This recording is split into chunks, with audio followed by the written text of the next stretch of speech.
Assalamualaikum warahmatullahi wabarakatuh. Bismillahirrahmanirrahim. Nahmaduhu wa nusalli wa nusallimu ala rasulihil karim wa ala alihi wa sahbihi ajma'in amma ba'du.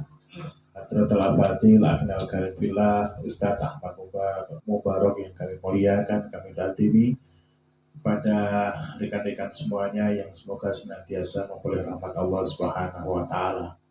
Alhamdulillah wa syukurillah bahwasanya pada malam hari ini kita masih diberikan kesemangatan dalam thalabul ilmi.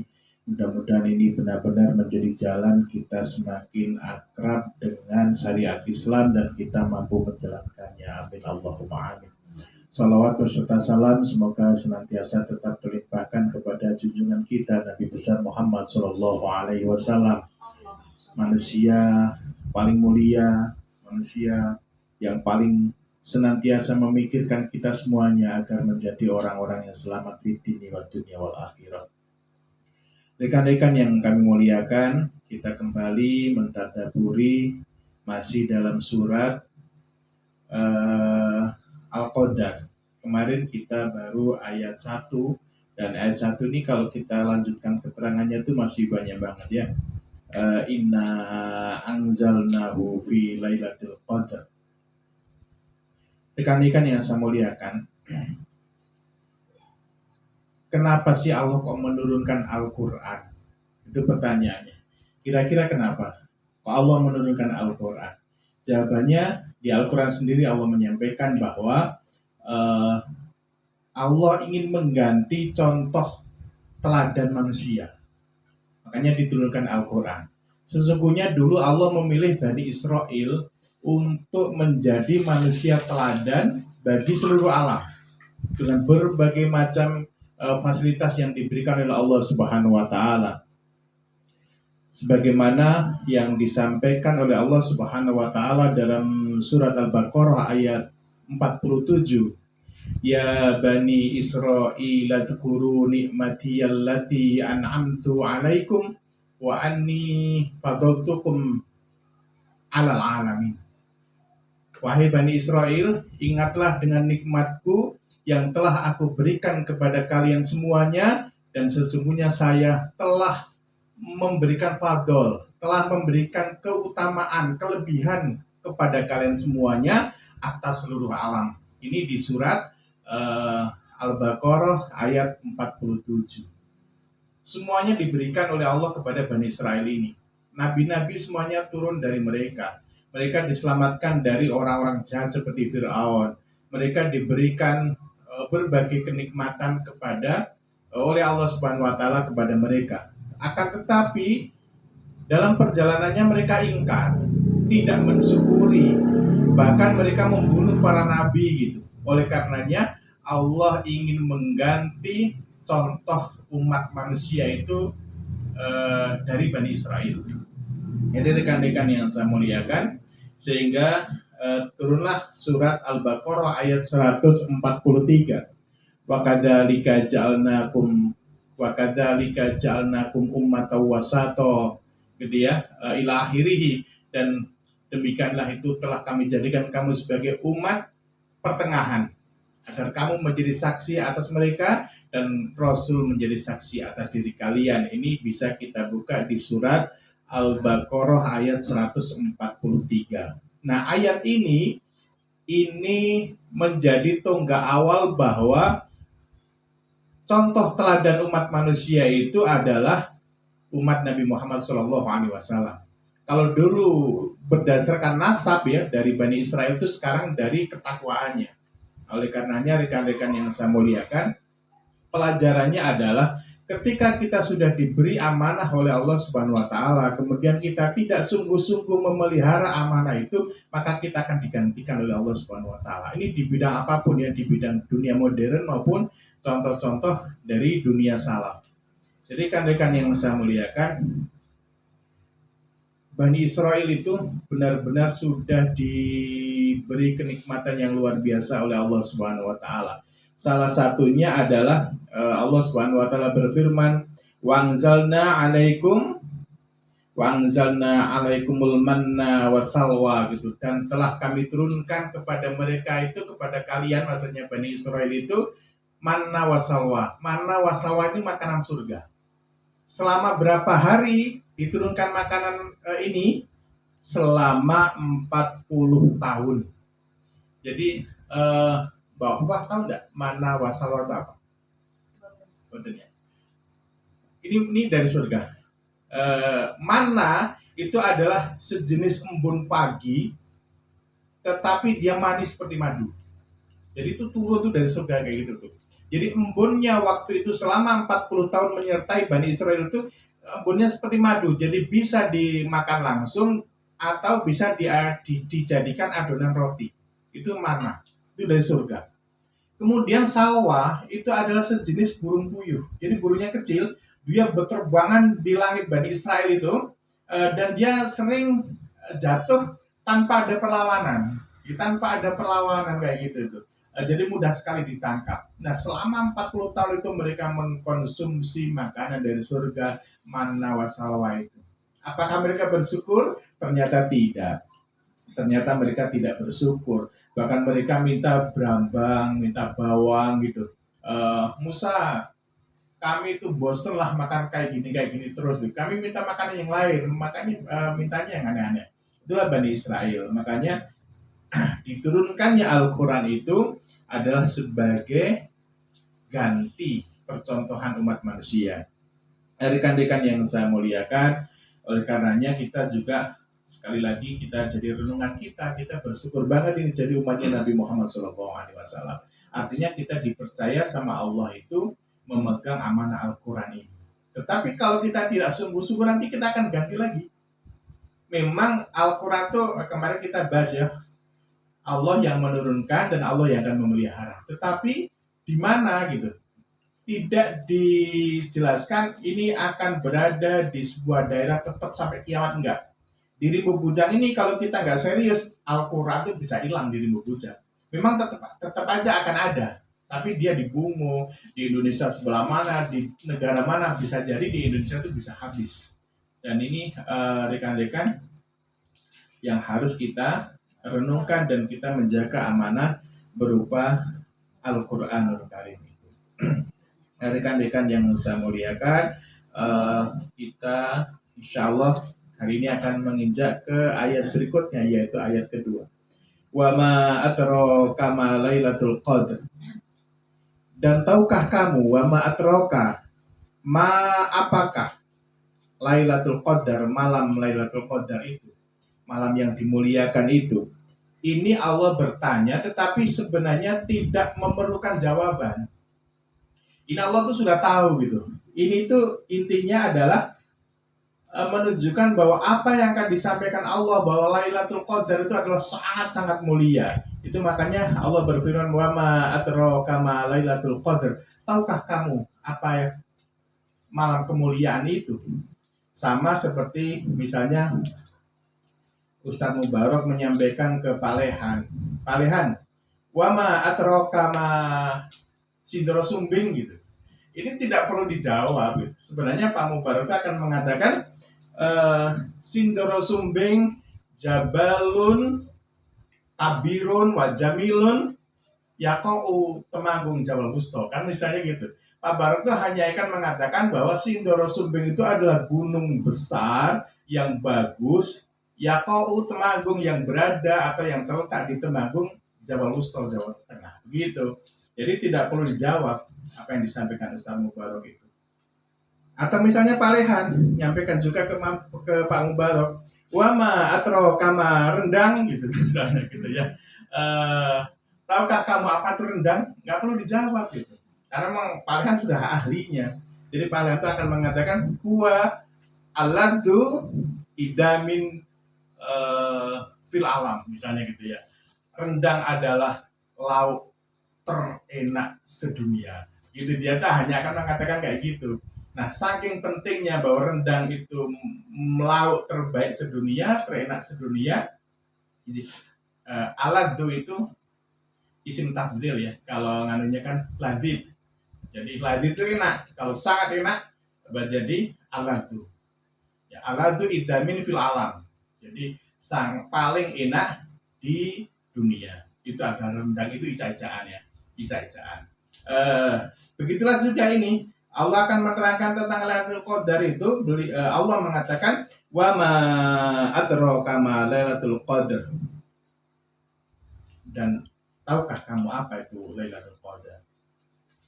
Kemudian dekan-dekan yang saya muliakan, di ayat selanjutnya Allah berfirman, Lailatul Qadri khairum min alfi syahri. Malam kemuliaan lebih baik dari 1000 bulan. Jadi Masya Allah, ini sebenarnya besok kalau pas Ramadan. Tapi kalau pas Ramadan itu kita libur ya.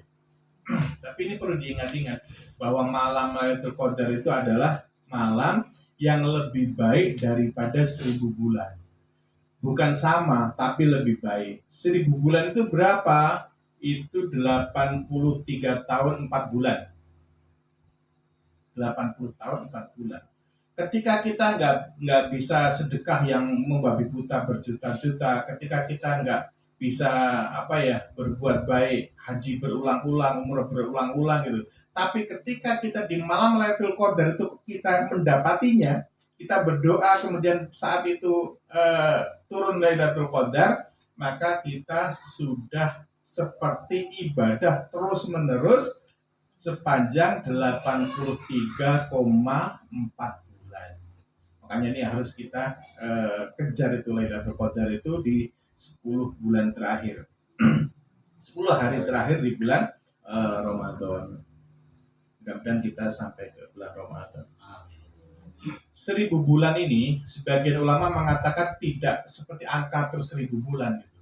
Tetapi 1000 bulan ini adalah puncak, bahasa Arab mengatakan terbanyak itu 1000. Jadi bisa jadi dia 1000 itu banyak banget. Bisa berjuta-juta gitu. Contoh kemarin saya sampaikan ke Pak D itu Khairul Anwar ya. Khairul Anwar. Seorang puisi itu kan mengatakan saya ingin hidup 1000 tahun lagi. Saya ingin hidup 1000 tahun. Bukan berarti dia ingin hidup 1000 tahun. Artinya itu saya ingin hidup selama-lamanya gitu. Kalau dalam bahasa sastra itu. Seperti pusing 7 keliling. Kenapa enggak pusing 10 keliling? 7 itu udah angka besar. Makanya dalam Al-Quran tuh barang siapa yang berinfak di jalan Allah, maka dia akan dibalas sampai 700 kali. Gitu ya. 700 kali. Itu bisa jadi berjuta-juta. Sama seperti orang mengatakan 1001 alasan. Kamu tuh disuruh belajar susah banget. Alasan ini kamu tuh 1001 macam alasan kamu utarakan. Bukan 1001 beneran gitu, tapi sangat banyak alasan gitu. Atau misalnya Zainuddin MZ dulu disebut sebagai dai sejuta umat, bukan sejuta atau sejuta plot itu, dia itu 1, 2, 3, 4, 5, 10 ribu, 100 ribu, sejuta. Oh ini umatnya Zainuddin nggak kayak gitu. Dai sejuta umat itu maksudnya berbanyak banget. Atau misalnya kalau dalam sastra sakitnya seperti ditusuk 1000 jarum. Seperti ditusuk 1000 jarum. Ya bukan 1000 jarum tapi sakit banget. Atau misalnya dulu kawan saya itu dijuluki Pak Kiai itu seluman selamat itu, sombolosan itu. Pokoknya seluman selamat. Kalau bahasanya sastra itu dia sering menggunakan langkah 1000. Langkah 1000 itu artinya cepat banget itu kan, cepat banget bolosnya maksudnya. Rekan-rekan yang saya muliakan, ada orang yang mengatakan 1000 jalan menuju Roma. Nah ini maksudnya saya kasih contoh-contoh yang banyak itu biar kita paham. 1000 jalan menuju Roma. Ada yang motivator mengatakan 1000 langkah diawali dengan 1 langkah. Jadi 1000 yang kesuksesan itu mesti diawali dari langkah pertama.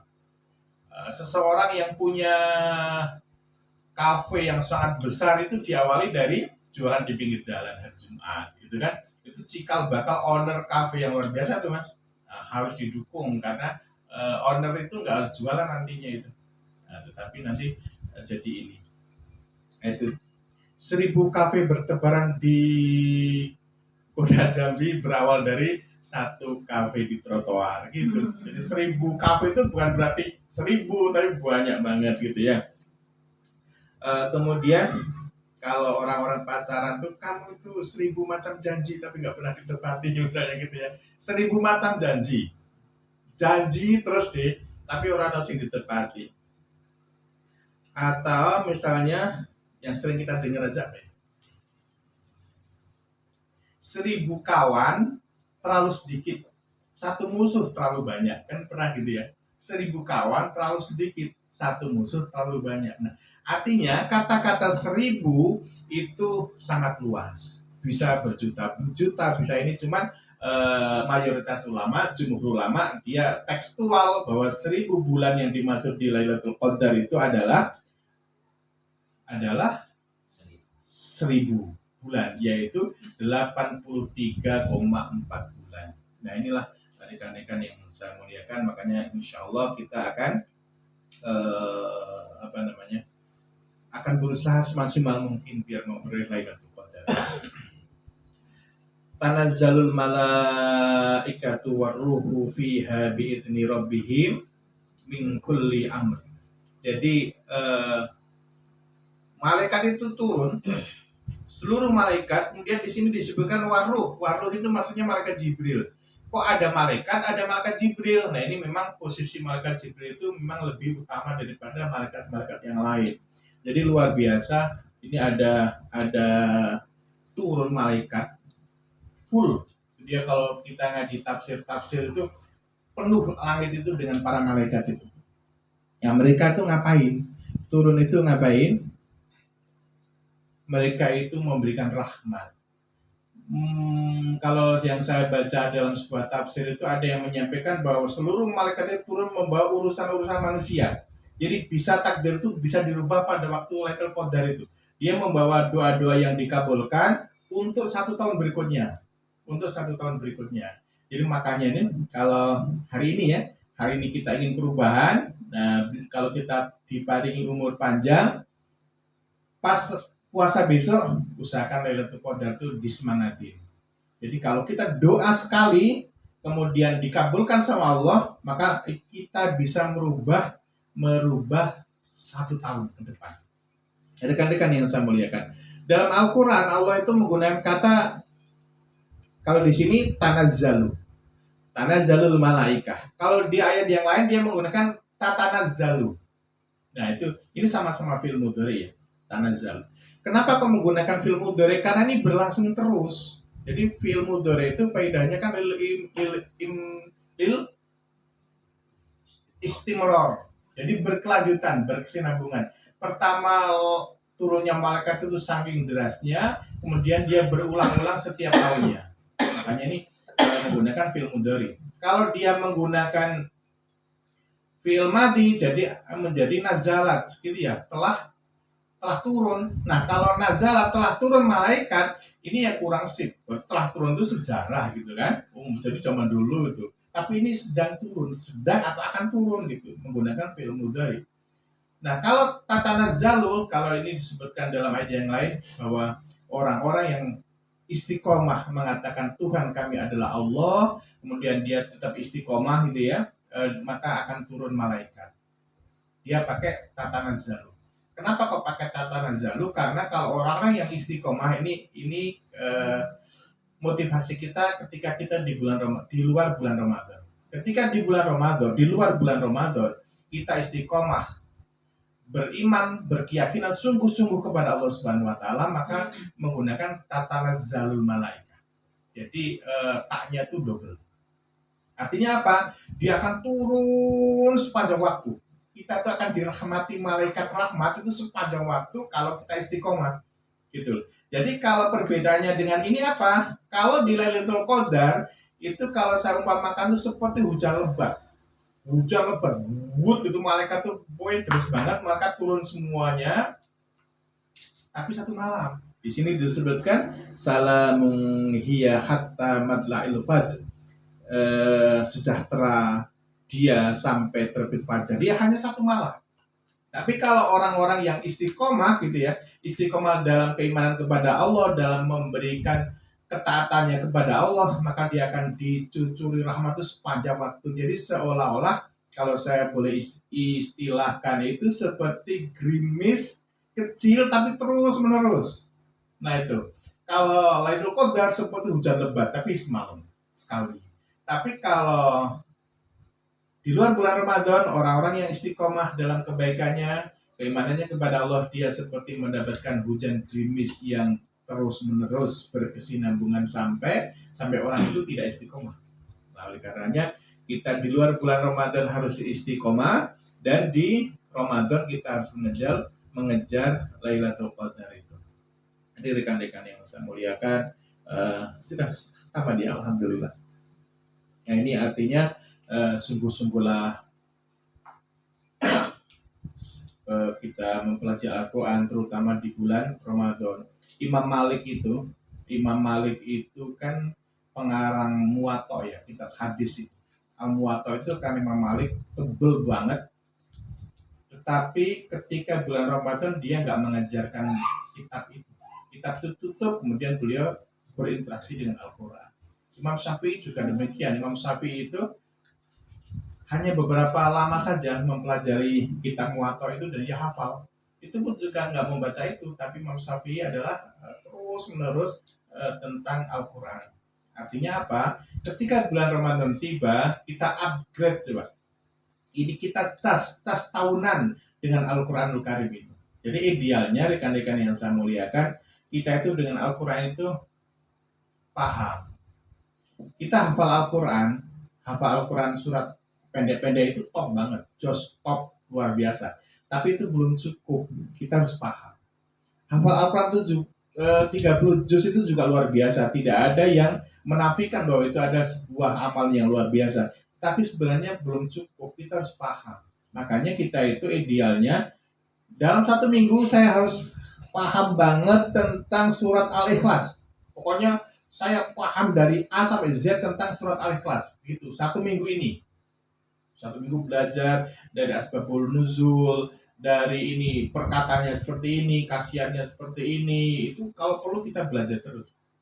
Dalam minggu ke depan saya harus paham tentang Qul a'udzu birabbin nas dan sebagainya gitu ya. Kalau sudah rampung semua saya harus paham tentang ayat ini. Ayat yang populer terutama. Misalnya ayat tentang Maulid Nabi, ayat tentang Isra Mi'raj. Pokoknya saya harus hafal banget, dan apalagi dai ya. Apalagi dai itu subhanallah di asroil akhir itu harus paham banget dari A sampai Z, usahakan gitu ya, kita usahakan terus belajar kayak gitu. Terus kita banyak-banyak belajar, berinteraksi dengan Al-Quran sebagaimana kita kemarin telah kita sampaikan bahwa ketika kita berinteraksi dengan Al-Quran sungguh-sungguh maka kita akan menjadi mulia karena Al-Quran itu adalah mulia. Maka tekadkan hari ini, yang kemarin belum khatam ketika Ramadan, khatamkan. Yang kemarin khatam sekali, khatamkan. Paling tidak lebih dari khatam gitu ya, 1 kali separuh gitu. Yang kemarin sudah 1 khatam lebih, khatamkan 2 khataman sampai 3 kali khataman gitu. Kemarin tuh saya pas Ramadan pertama itu langsung 1 hari saya bisa baca 3 juz sampai D itu mau khatam 3, ternyata setelah itu nggak jadi. Allah astagfirullah. Kok awalnya semangat banget gitu, ternyata enggak gitu. Nah, oleh karenanya pokoknya itu. Apalagi sebuah hadis mengatakan man qara'a harfan min kitabillah, barang siapa yang membaca 1 huruf dari kitabillah, falahu hasanatun, maka dia akan memperoleh 1 kebaikan. Wal hasanatu bi asri amsalha, dan 1 kebaikan itu akan dilipat gandakan menjadi 10 kebaikan. Rasulullah mengatakan la aqulu alif lam mim harfun. Saya tidak mengatakan alif lam mim itu 1 huruf. Walakin alifun harfun, walamun harfun, wa mimun harfun. Tapi saya mengatakan alif itu 1 huruf, mim itu lam itu 1 huruf, dan mim itu 1 huruf. Jadi ketika kita baca Yasin 2 huruf kan, berarti seolah-olah kita melakukan kebaikan sampai 20 kebaikan. Yasin gitu, di catatan amal ada 20 kebaikan gitu. Nah Imam Syafi'i itu menyampaikan jumlah huruf Al-Quran dari Al-Fatihah sampai Anas itu jumlahnya adalah 2.027.000 huruf. Ini hebatnya Imam Syafi'i itu. Cerdas banget. Nah, kalau kita baca khatam di bulan Ramadan, taruhlah begitu, berarti 2.027.000 kali 10. Berapa itu? 2 juta kali 10. 20.270.000 kebaikan di catatan amal kita itu. Nah, apalagi nanti Ustaz Mubarak sering menyampaikan kalau dalam sholat sekian, kalau di luar sholat sekian, kalau pakai wudhu sekian, kalau tidak pakai wudhu sekian, itu lebih-lebih lagi. Nah, itu baru standar baca Qurannya. Belum lagi ketika kita baca Al-Quran di bulan Ramadan itu lebih-lebih lagi pahalanya itu. Nah, oleh karenanya insya Allah niatkan hati agar kita senantiasa berdekatan dengan Al-Quranul Karim yang mulia. Alhamdulillahirabbil alamin. Wassalamualaikum warahmatullahi wabarakatuh.